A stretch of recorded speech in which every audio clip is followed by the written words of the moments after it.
Are you in with audio, Steve?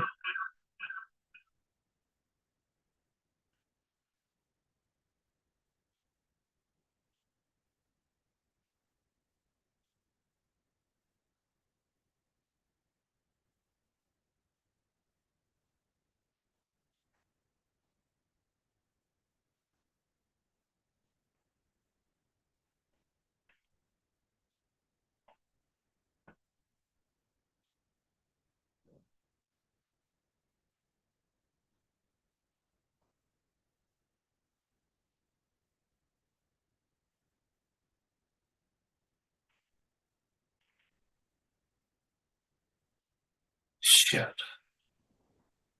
I hear you now.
Looks like Steve is rebooting.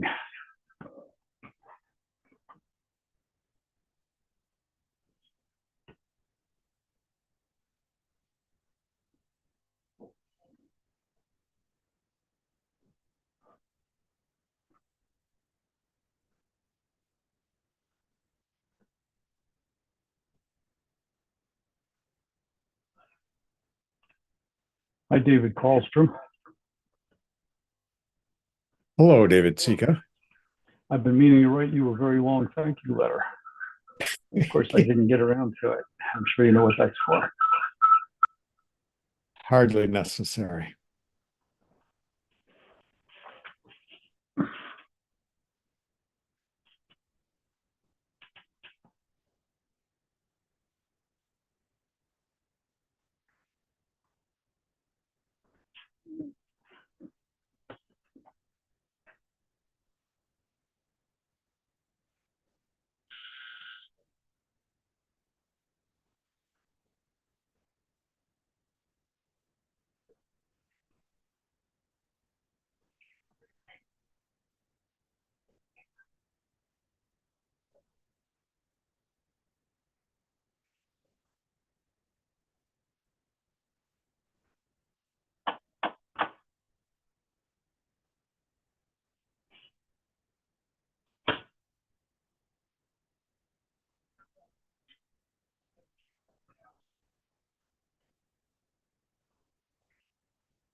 Hey guys, can you hear me? You're good Right. now. I can hear you, Steve. Okay, sorry about this delay. I just realized that I don't have PowerPoint on the computer I usually use for Zoom. So I had to get online with my other computer and was having issues with that, but it seems to be working now.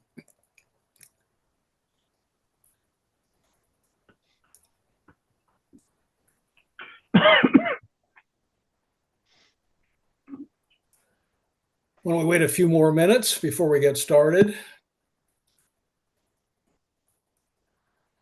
I had an issue today attempting to send the email blast out to our mailing list, which is now over 1,500 people. And there's always been a limitation with Google of only being able to send 500 emails per hour. And so I always sent them in 3 batches, lately 4 batches, because we passed 1,500. And this time it would only let me send 100. And I looked into it, and apparently there's a 5,000 email limit per month. And once you pass that category, you go into the bulk email provider category. And I have no idea what that means.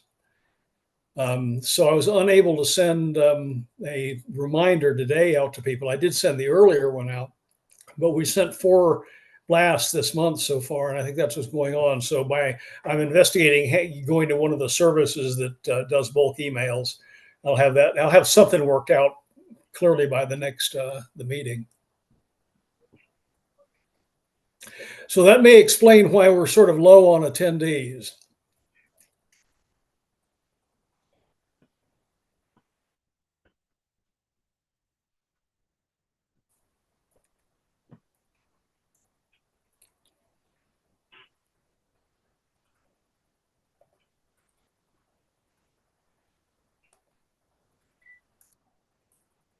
Sorry, I just figured out how to turn my video on. Only the most dedicated, purest of heart, and handsomest people are on tonight. They're right. Good. That's good to know.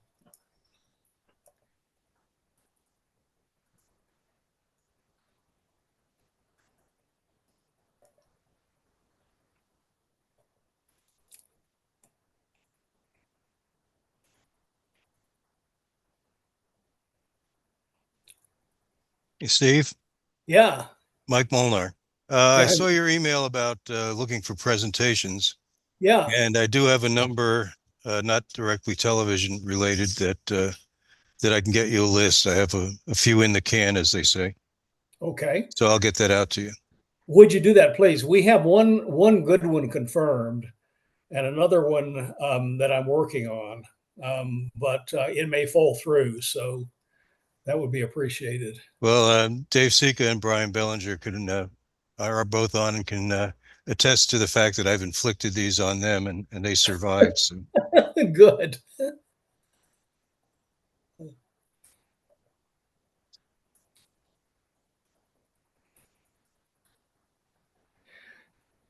Well, let's go ahead and get started. Welcome to the February meeting of the Early Television Museum community. I'll thank the New Jersey Antique Radio Club for sponsoring the meeting and providing our Zoom feed. It's much appreciated. Give a report on the museum. We're in full gear now. Convention planning.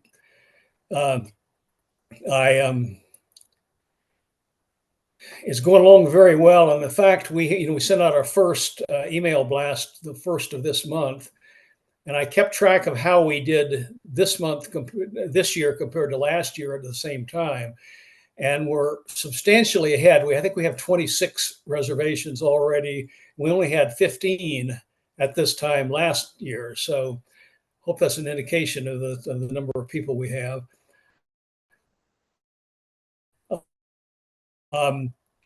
Already talked about the presentations. So it's going along fine. No, I think it's going to and I think we solved the board. We had a board meeting recently, and I think we came up with a schedule that solved some of the issues we had last year with lunch and the presentations. The other news is that we've gained a couple more subscribers, but it slowed down, which it always does. I think we're up to 160 now. And I expect probably another 30 more from people who come to the convention, and that's their reminder to join the museum. We're working on getting a couple of items for the museum. One is a batch of CRTs from Bill Moyer. He's gone out of the business of selling them, and he has about 200 new old stock CRTs that he would like to get rid of. And I don't know if we're going to be able to accept them all, because some of them are tubes that we'll never use. There are a lot of color tubes, and we don't have much demand for color tubes. So the plan now is that Bob Dobush is going to go up with a 16-foot and bring home as many as he can, which, if they're all black and white and maybe a few color, we could get probably as many as 100 tubes in the truck. And the other thing we're working on is there is a probably the only surviving theater projection machine that RCA made in the late 40s, with a monstrous reflector and CRT and 70 kilovolt power supply. We think it'll fit in a van, and if it can, then we'll figure out a way to get down. It's in northern Maine, of all places. Well, we think it would make a great addition to the museum. Let's see. Why don't we pause and see if there's anybody on this call that has not been on one before that would like to introduce themselves.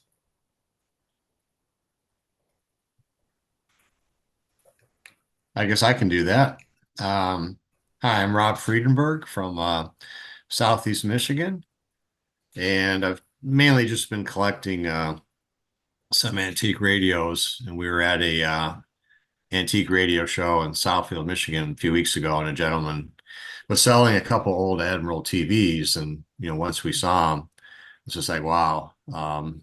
Just they have the Bakelite cabinets on them, and they were in such perfect shape, I had to buy them. So that's kind of sparked my interest, and now I'm looking for someone to help me see if I can get them running. The tubes both work on them. One of them was running for about a half hour, and then it had a horrible spark sound, and now it just has a bright horizontal line. So I'm looking for someone to maybe help me out with those. Thanks. Okay, thank you. Welcome.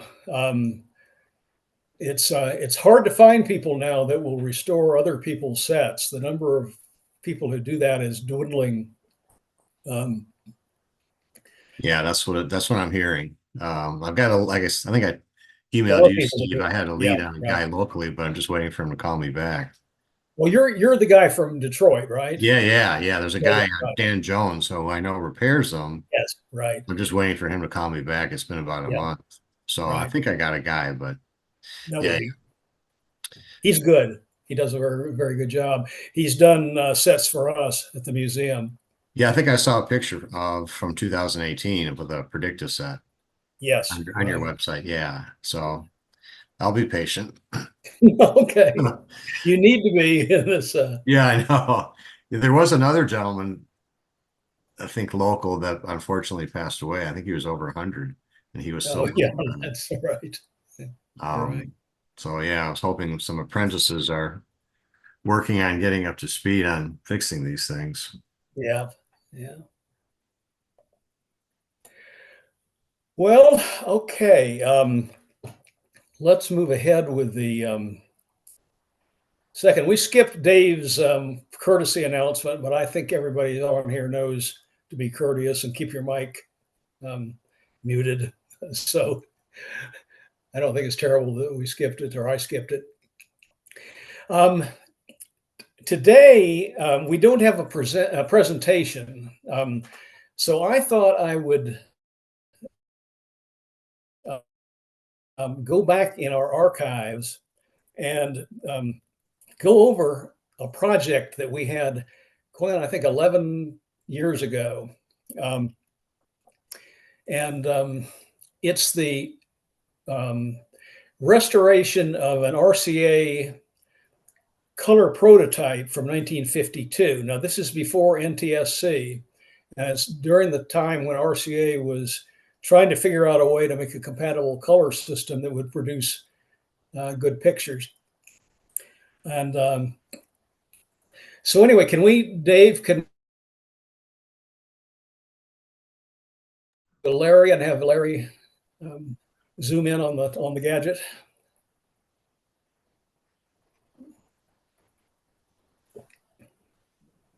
Stand by.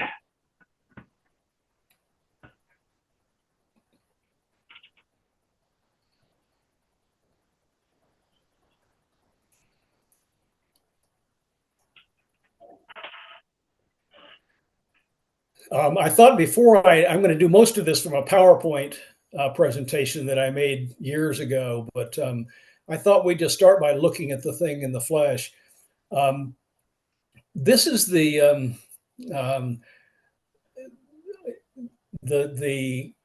what we came up with. This is not how the set was originally. This is because all we got was the chassis, and you can see it over on the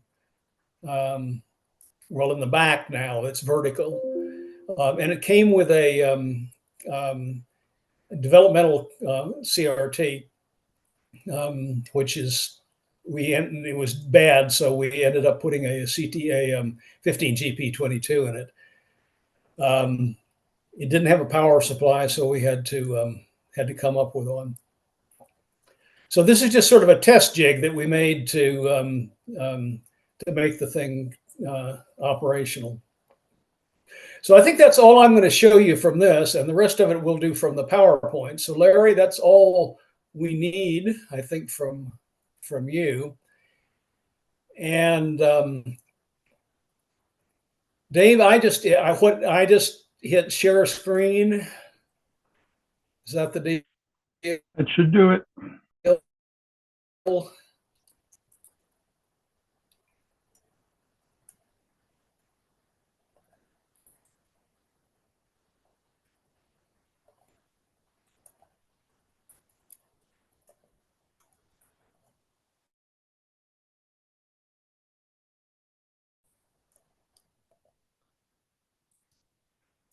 And then slideshow.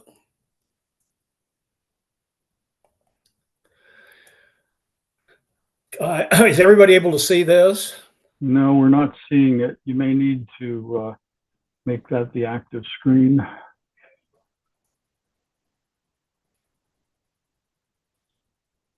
Screen. How do I do that? It's always flummoxed me to a certain extent. Anybody else can chime in here, but I find that if you put it on, bring it up to a full screen, then go back to Zoom and share it, it seems to be happier that way. Let's see.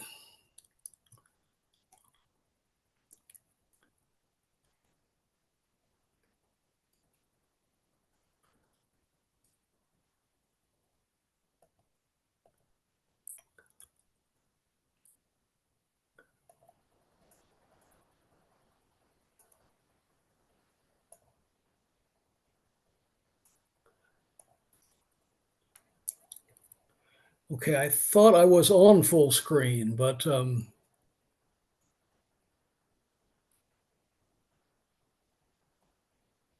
entire screen.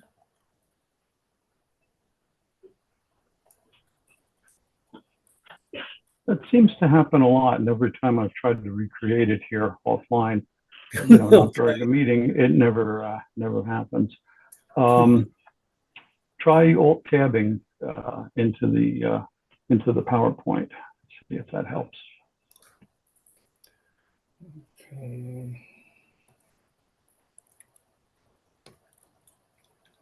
I'm not seeing any indication that you're sharing a screen here, though.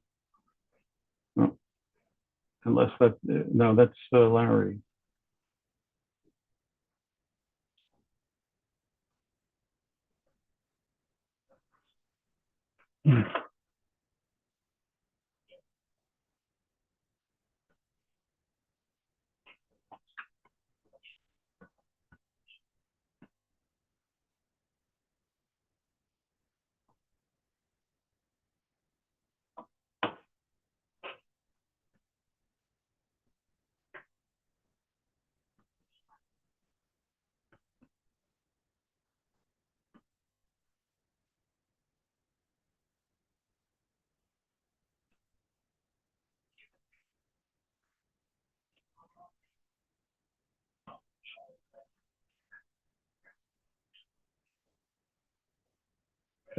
Looking like your mic is not on, Steve, and looking like you're not sharing.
Now we're seeing something.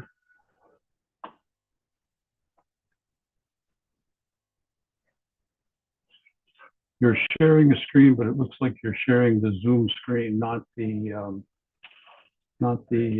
PowerPoint screen, and we still can't hear you.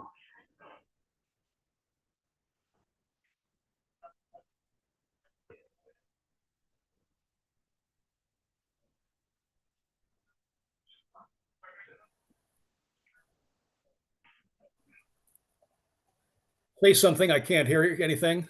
We can hear you now. Okay, now let me.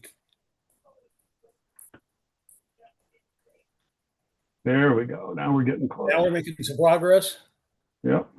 Okay, typical computers. Got to figure that out one of these days. It's Yeah. very inscrutable. Okay, you see the chassis now? Yes, we do. Fantastic. All right, tell you a little bit of history. This this chassis appeared on eBay in 2011, and I guess we missed it. But Nick Williams bought it, not really knowing what it is. I mean, it was advertised as a prototype color chassis, and it was. So he said that he would loan it to the museum with the understanding that we would try to get it going. So he brought it down, and we tried to figure out what it was. Here's the view of the back of it as it came, and you can see there's a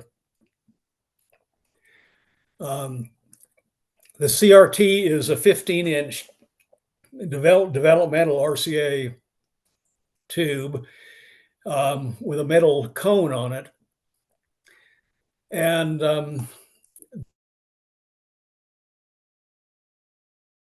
it consisted of a chassis and a frame to hold the CRT, and this little sub chassis here that had a bunch of controls on it. Here's the underside of it.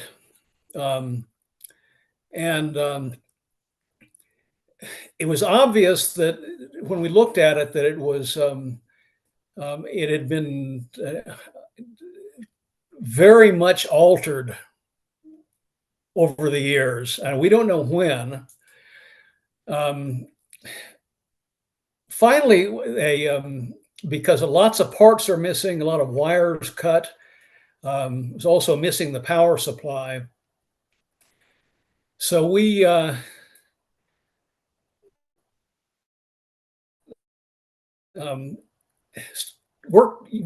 Nick had, I guess one of his relatives had traced a good bit of the schematic already, which was very helpful. And so starting with that, we continued tracing the schematic and discovered a part. See if I can, there we go. A part on the chassis that said CPA on it. And that gave us our first clue. CPA was a step in RCA's development process of trying to come up with NTSC. And it was an attempt that eventually was discarded, but for a period of time, there was a lot of optimism about what that it might solve the problem of producing decent color pictures. As I understand it, the problems with their development prior to CPA involved things like flickering. Whenever you had, for instance, multipath reception, the color went completely crazy. And there was a problem with this flickering, especially I think at high brightness levels of the CRT. So the picture was okay, but it really wasn't good enough for for a commercial product. So that gave us a hint that at some point this was a CPA prototype. CPA is a technique where they take the color subcarrier and alter its frequency by 180 degrees, I believe, and at the transmitter and at the receiver, and that alternates the color signals, and doing it once a frame allows your eye to integrate differences in color and solve some of those problems, or was an attempt to solve some of those problems. So now we knew what it was, but we looked at the wiring underneath where the CPA transformer was, and everything was disconnected. And I should mention, we had no schematics of this set, and no documentation at all, other than the circuits that we traced ourselves. I should also mention that we had lots of people in this group who provided input to help us with this project. I think there are probably 8 or 10 people who were actively following it and giving suggestions and ideas. And so as time went on, we ran into all kinds of problems in getting this thing working, and different people came up with ideas that turned out to be solutions.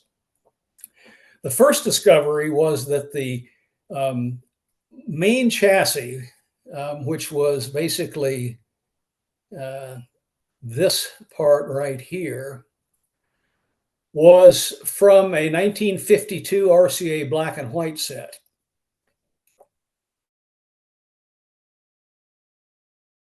That helped a lot because it allowed us to there was a SAMS for it, so we were able to learn how all the RF and IF AGC circuitry worked, and to some extent some of the sweep circuitry.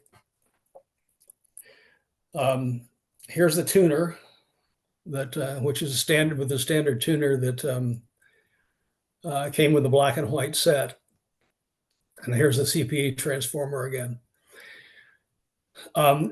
After going through the set, we were able to figure out what each tube did. And at the same time, we were gathering bits and pieces of schematics from patents for the CPA process.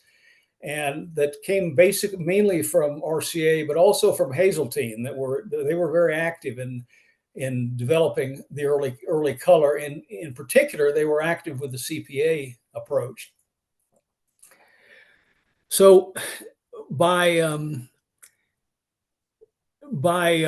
piecing together these schematics, we were able to figure out how they did the color, the phase switching with that CPA transformer.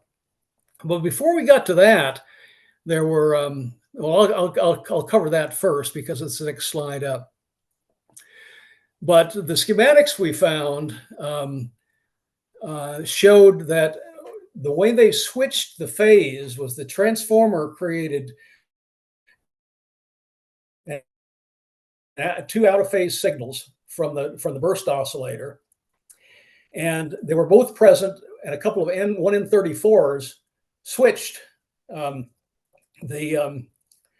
between the two phases. And this is the term we determined that this is the point where the 1N34s were. Just we could tell that by the schematics. And actually, what was here was what was in the patent that we found. Here's the original CRT, which, by the way, had gone to air.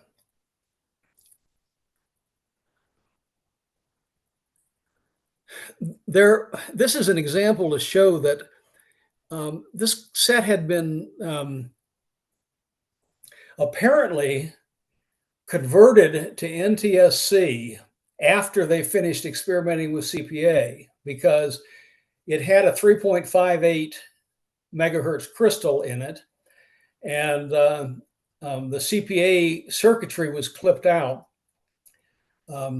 Here's a transformer that was missing, for instance. This is one of the patents that that showed the basic concept of the switching. Now, in order to make any progress with this thing, we had to build a power supply. Unfortunately, we had nothing that showed us the voltages that the set required. We saw that there were two B+ lines and a B- line, and we sort of guessed from the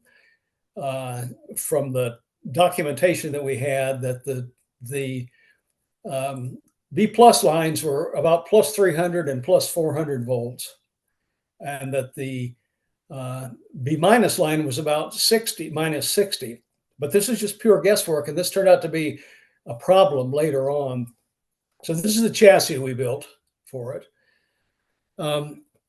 Here is the flyback, and you can see the high voltage rectifier. This was the first thing that we tackled, was getting high voltage out of it. And we were confused at first because typically the 15-inch color tubes operated at 15 to 20 kV. And if you see this little doorknob capacitor here, my first reaction was, from all my experience, that was one was used in a black and white set, and rated at maybe 15 kV. And that threw us off for a long time. We couldn't see how the thing could work with that voltage. Turns out that one of the contributors to this process found a 30 kV or 25 kV doorknob capacitor of that size and shape. So that answered that problem. So the next problem was, how did we get this voltage out of the thing? When we fired it up, I think we got 6 kilovolts out of it. And it turned out to be a question of playing with the power supply voltage that I mentioned before. I think we lowered the 300 volt line and raised the negative 60 volt line, and those changes brought the thing up so it provided about 18 kilovolts. Then we had all kinds of problems with the regulator not working, bad components, missing components. It was just amazing how many things were wrong with this thing. finally got the high voltage working. And here's the test setup we used on the bench. This is with a 15G. And now the next issue was, and here's when we first fired it up. Here's what we got on the screen. You see we had a long way to go. We used the original yoke and purity coil, and could get nowhere with it. So we finally decided that we needed to go to the CT100 yoke and purity coil in order to get the thing to work. And that, when we finally did that,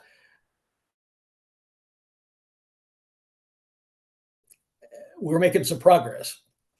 And here you can see is what we ended up with after we had gone back to the CT100 yoke.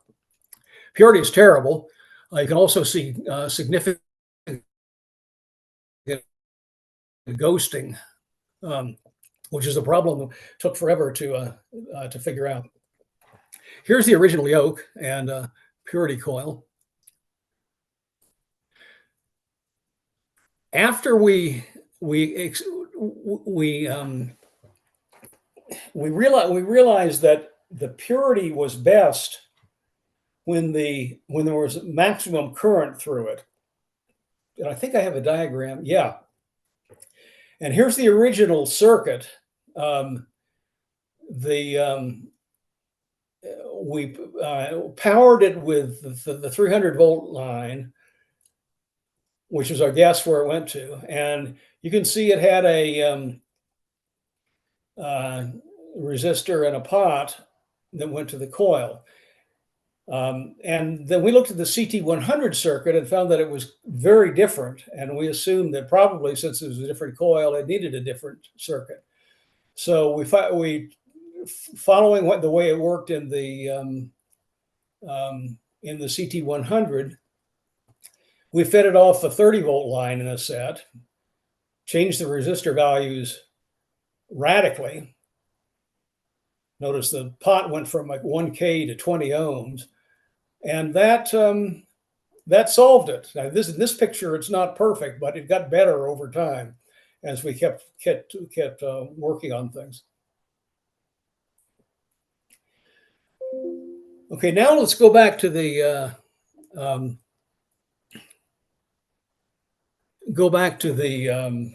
CPA switching. The way the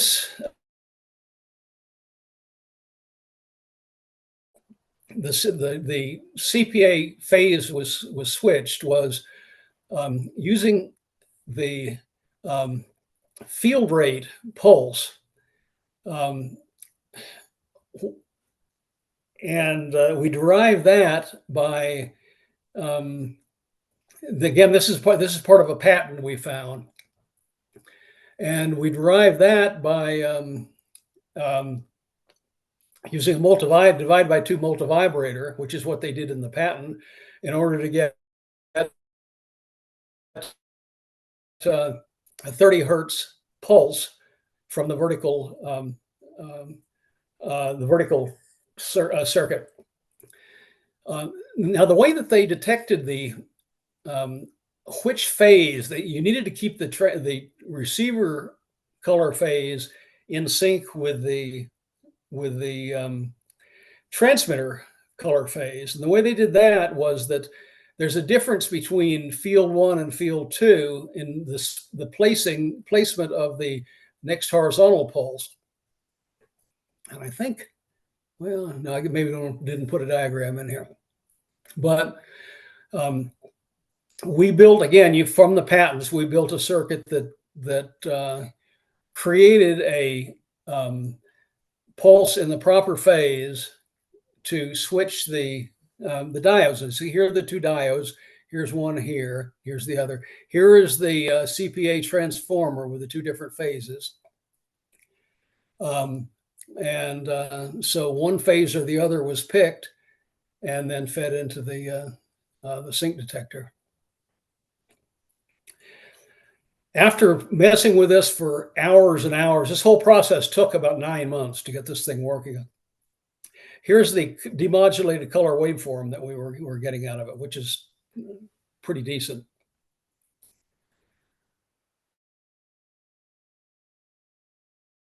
And you probably won't be able to see much of this, but this is the completed circuit diagram. And you can see here's the burst amplifier and the well, it wasn't 3.58, it was they used 3.89 megahertz in this system. Now, in order to get a CPA signal, which of course none existed at the time, we called on Daryl Hawk, who many of you have known have built all kinds of standard converters. And he said, I think I can build one. So he built us a little box that creates a CPA signal. We ordered a 3.89 megahertz crystal. And there's the oscillator. Here is the, here are the two color demodulators. And here you can see where the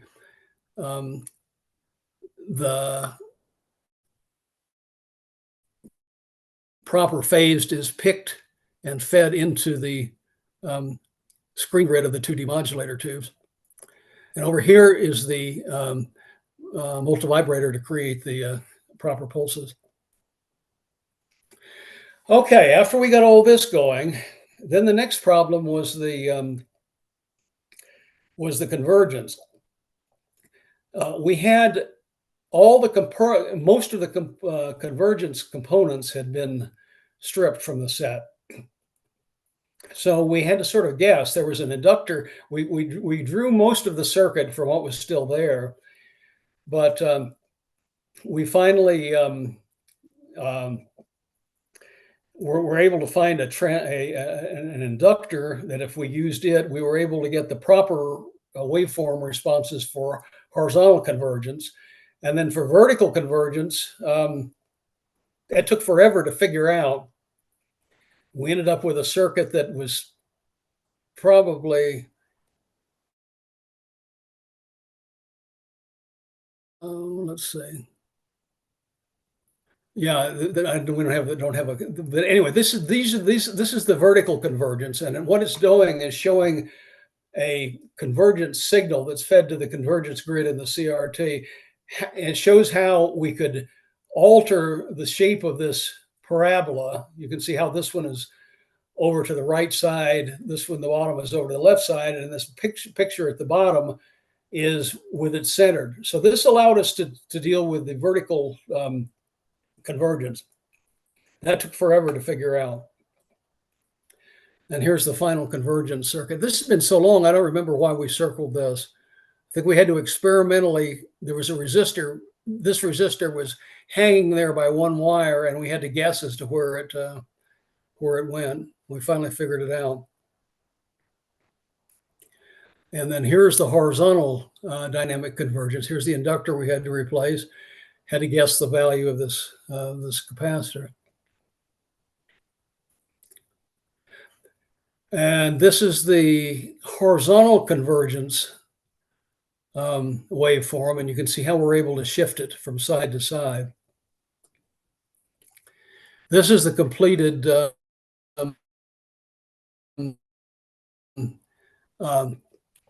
sweep circuit, horizontal sweep section, 6 CD6 output, a 1V2 focus rectifier, and they used a 1B3, which I was surprised to see as the high voltage rectifier, and they were able to get 20 kilovolts out of it.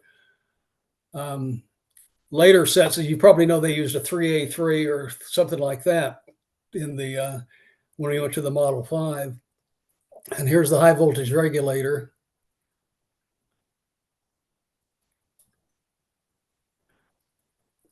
And here's the whole thing in its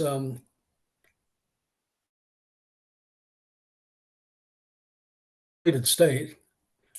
Another schematic. I won't spend more time on that. Here's George Lemaster provided an idea from somewhere he found out for switching the diodes.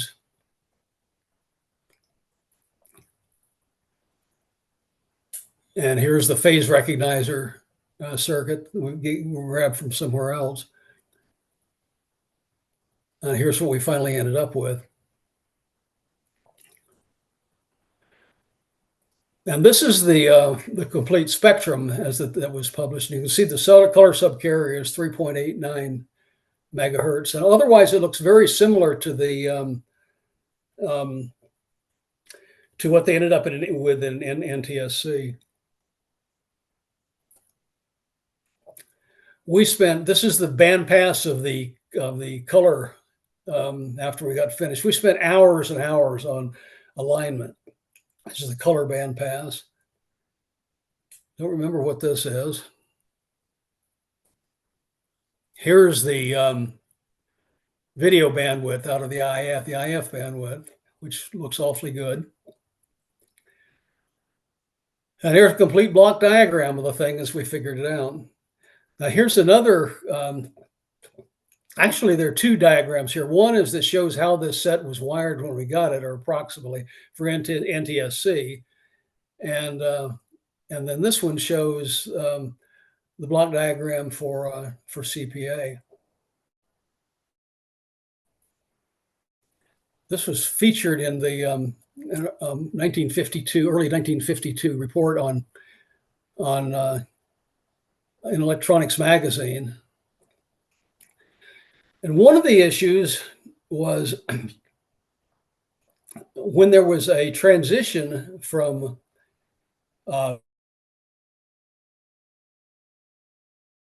blue to green in the scene, without the CPA, there was a yellow band that appeared. And these are photographs to show how the CPA actually worked. And you can see how much dimmer that band is and how much cleaner the transition from blue to green is. So that proved that CPA was actually working. Now here's a picture off the screen. We did better than this later. You can see there's a ghosting in this that we finally, well, yeah, that was the other problem, is the delay line was missing. So we had to guess at what kind of a delay line, what to use. And by experimentation, we figured that out. And that is it. So happy to talk about, answer any questions, hear any comments from people. Yes, Steve, what did CPA stand for? Color phase alternation. And is that any close to PAL, or how, I don't know how that history went. PAL, I think was what alternated was it was similar, only that they altered the phase of the color, but it was done on a line by line basis, and that was practical when the technology improved, when PAL came out. But at the time this was made, that wasn't practical. I know that they experimented with trying to do line alternation, and that was not practical to implement. So that's why they went to the field alternation. Were there any points in there that you were ready to give up? Oh my God, yes. Yes. It was an ambitious project. It was and I tell you, it was fun because there was so much input from all kinds of different people. Provided pieces of the puzzle. And I'm actually sort of amazed that we got it done, but fortunately, there was enough documentation and pieces and bits of patents and articles that were published by Hazeltine and RCA that that's what made it possible. Yeah, I can make a few comments about the CPA. The reason for doing it in the first place is that transition picture that you showed. They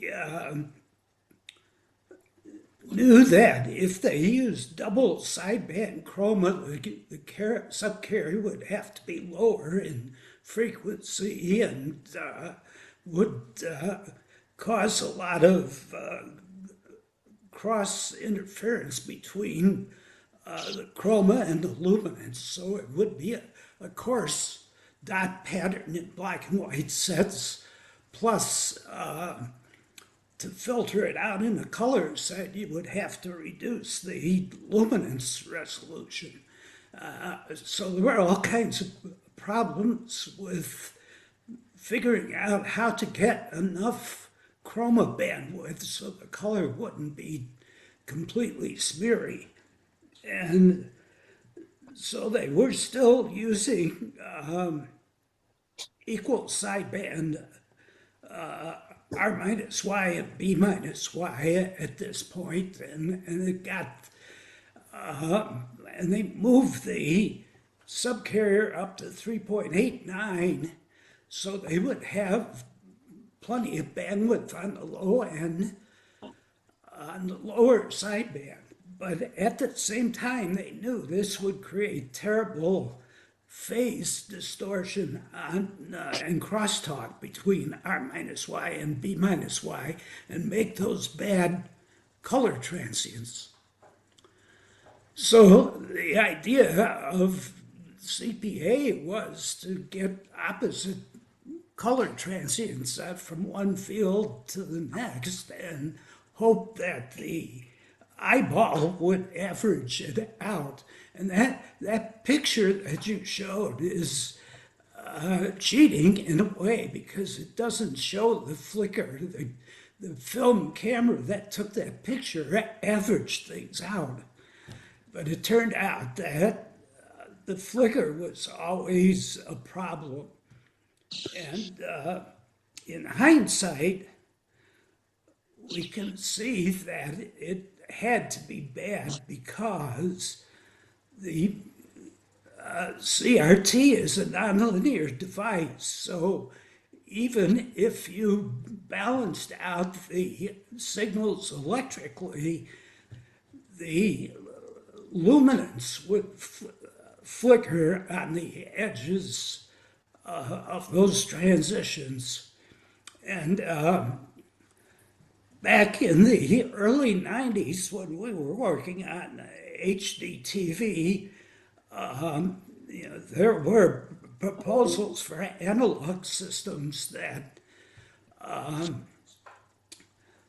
that reduced the frame rate of the color compared to the luminance, and you could get away with it if the system was made entirely linear from end to end, because the flicker response of the eye for color is very weak compared to the response for luminance.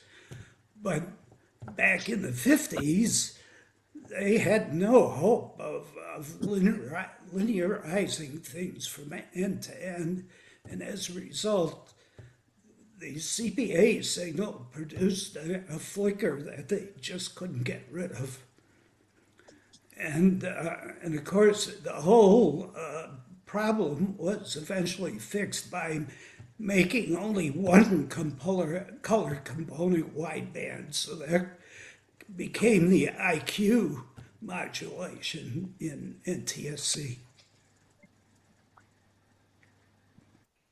Thank you, Wayne. Your knowledge of the theory of this stuff is way beyond mine. I appreciate the information. And, Probably knew that 10 years ago, but the thing to note about PAL is not only that they went to line alternation, but they had the same problems until an electrical delay line could be introduced to do the averaging electrically before the signal hit the CRT. So if you built a PAL set without that delay line, it just had simple alternation from line to line, things would be pretty okay as long as the phase of the subcarrier didn't drift. But when the subcarrier phase got messed up, like with ghosts and so forth, then the visual cancellation was no longer good enough, and you would see line crawl in that simplified palette receiver. So if NTSC, as you said, if NTSC had delay lines for the color signal, they could have made this work, and it essentially would have become PAL.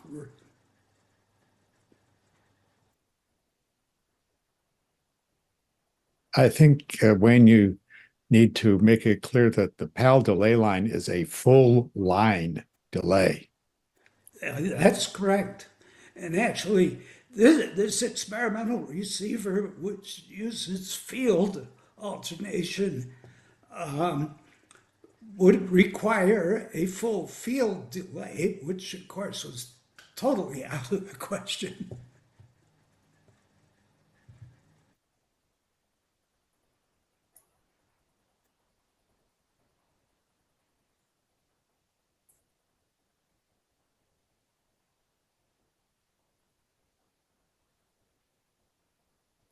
If I may ask, how many times did you shock yourself during this project?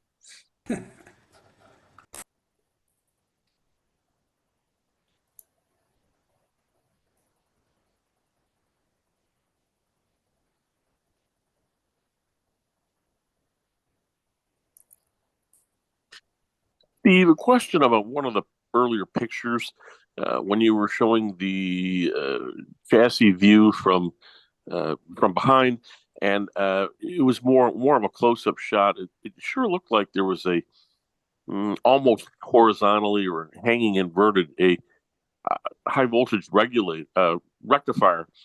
Is that what that one vacuum tube was, or was it perhaps just a vacuum capacitor? Because in my experience, the high voltage rectifiers have always been in a cage for X-ray, containment of X-ray radiation. I'm just wondering, would that, a hot set, irradiating a room, and everybody working on it for 9 months, or am I missing something here? I think there was originally a cage around that.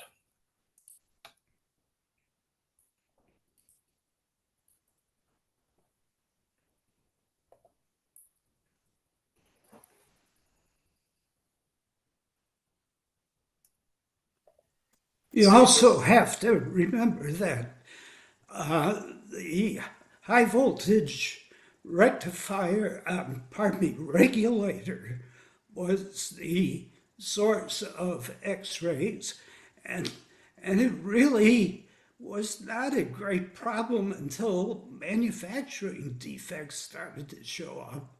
The big campaign to tame color receiver X-rays from the regulator occurred because they started making some that were not perfectly vertically aligned, because when the internal elements are vertically aligned, they shield each other, and the radiation from that tube is greatly reduced compared to the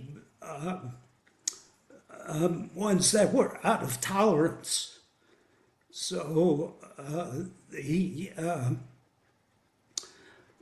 at the time, it's quite possible that there was no great X-ray problem with the experimental set.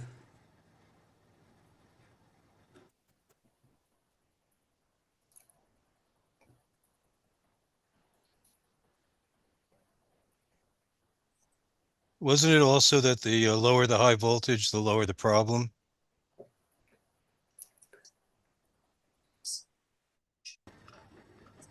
You're talking about, well, Well, in that prototype, the high voltage was pretty low. compared to a 1970s color set.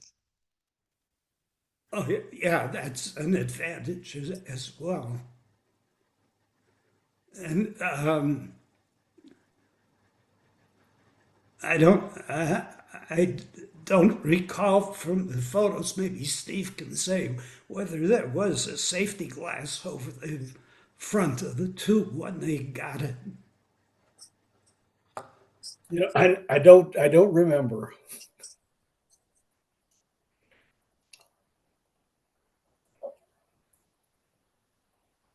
I remember reading the IEEE, I think, account of the development of color television in the RCA library when I worked there in the 70s. And it was a gripping story of accomplishment in a relatively short time. All of these companies working together in different parts of the whole NTSC creation that made all of this work as well as it did. Pretty amazing accomplishment in the early 1950s for a production piece of electronics, something that would be sold into the home, even though it was terribly expensive. I was also enjoyed seeing Dalton Pritchard's name on the patents. I met him once when I was working for RCA in the 70s. And 20 years earlier, he'd been doing all that seminal work for the development of NTSC. Did not realize how much he had done.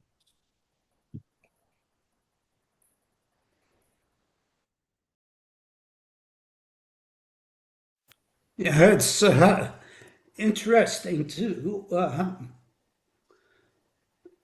try to piece out what stage the development was in, while at the same time RCA was trying to demonstrate to the FCC and others a system that hadn't really been perfected yet.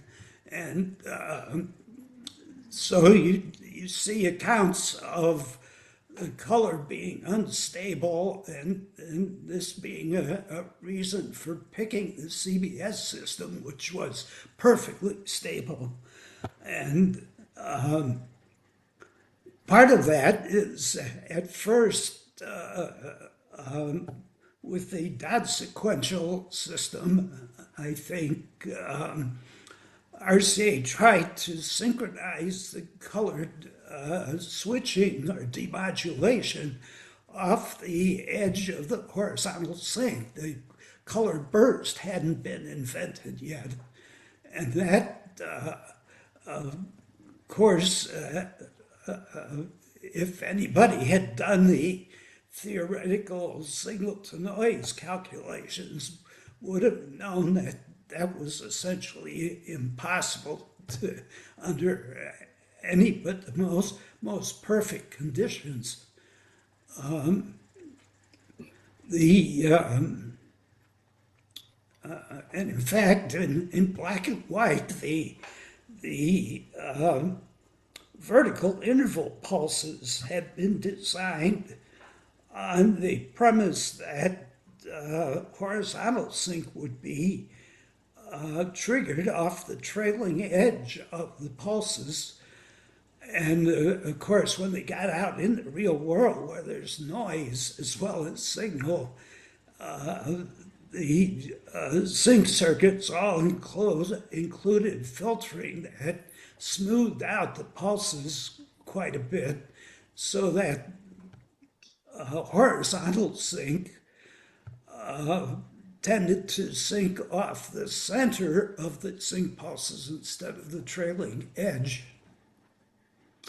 And this is a defect that's been in the NTSC specs since the monochrome days, that the horizontal tends to pull phase by a few microseconds during the vertical interval because it's looking at the center of those so-called equalizer pulses instead of the edges of them.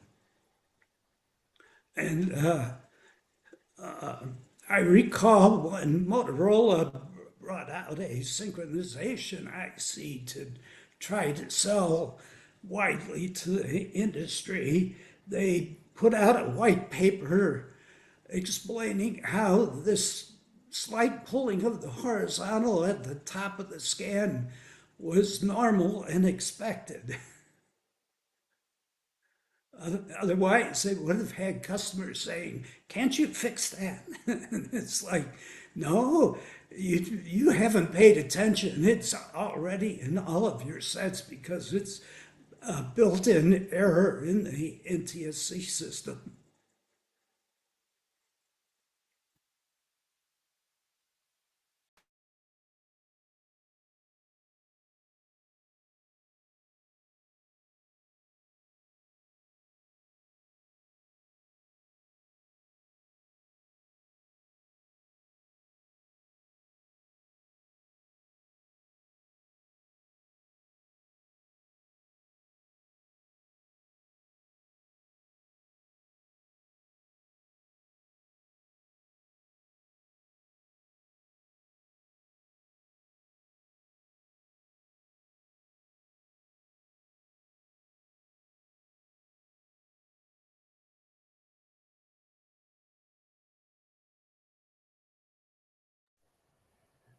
We're out of discussion of the CPA gadget. Let's open it up to anybody who want to talk about anything, any topic you'd like to bring up. Of course, we obviously can still talk about color.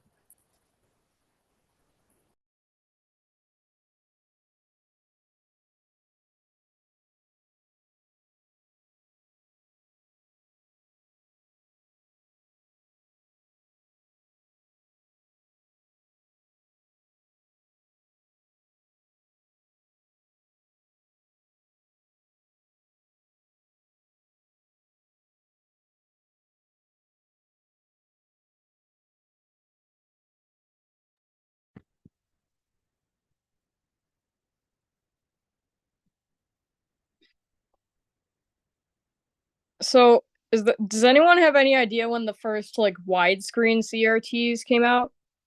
Like 16:9 aspect ratio? When did that become a thing?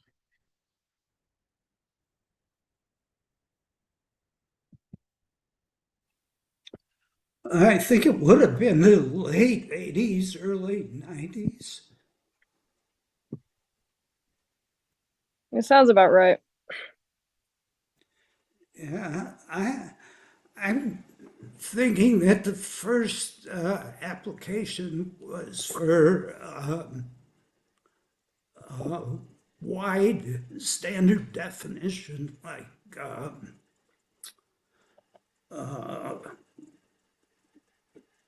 component video transmission over satellites. And I believe there was some modification to PAL called Wide PAL.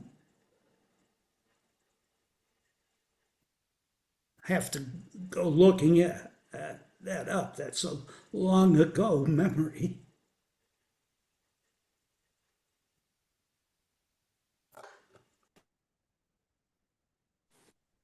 I know that the Japanese had a widescreen analog system before we did. I think it was 1,125 lines, something like that, and it was widescreen. Yeah, Muse. MUSE. They originally intended it for satellite broadcasts where they could get the wide bandwidth. But they attempted to make a 6 megahertz Muse system and proposed that for high definition in general and for the US. And the quality of the pictures was just inferior to anything else that was proposed. Essentially, Muse stands for multiple sub-Nyquist something sampling, something like that. And essentially, it took about 6 fields of video before the complete picture was put together. So motion was a terrible problem. And they used a single motion vector for the whole picture, which means that it could follow camera pans, but it couldn't follow independent objects moving in the image. And they really killed themselves in demos. They had this beautiful, pretty pictures video source that had one scene with symmetrical temple doors opening left and right. And of course, the motion vector said, well, the average is 0, so it didn't do anything to compensate, and the picture just broke up its resolution terribly on that one scene.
There's the one that I have.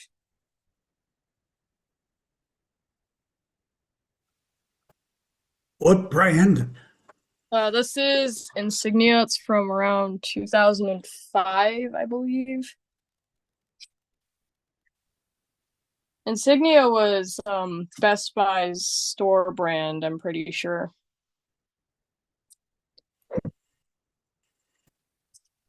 Yeah, I wonder if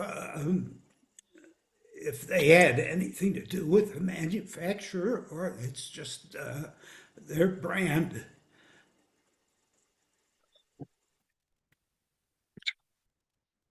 Yeah, the tube on this thing is a little bit warbly. My camera's not really like picking it up, but it's fine.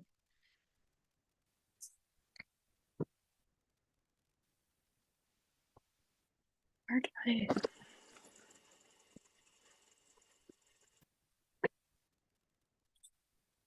Yeah, I'm not sure how much, if anything, Insignia actually made. I know the set-top digital to analog converters that they sold were actually Zenith.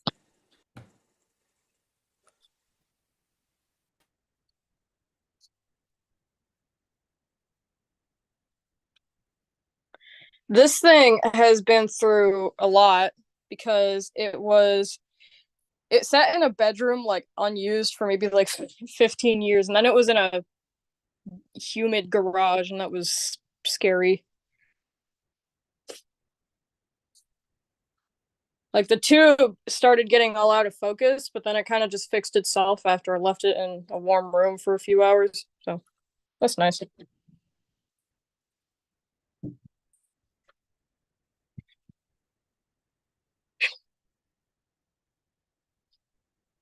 Wow. Yeah, I like those very niche CRTs.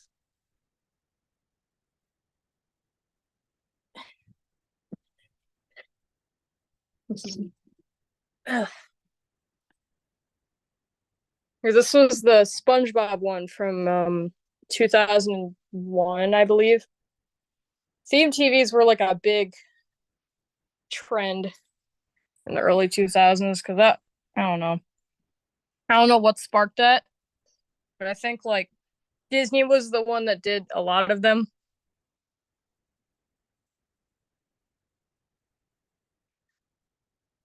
Whenever I ask people if they remember any of these, they always say it's the princess one.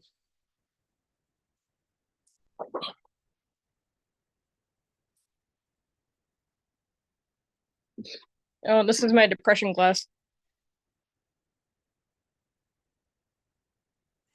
Pretty.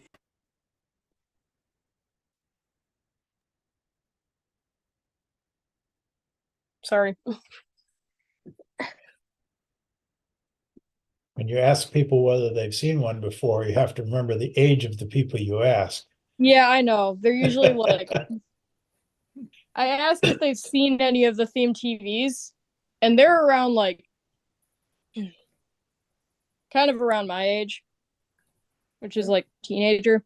And they always say they've seen the princess one.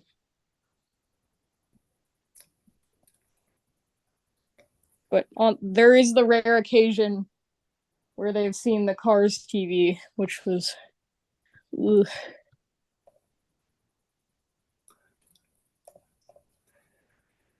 Well, I think we're sort of running low on conversation. Unless somebody else has got something topic they want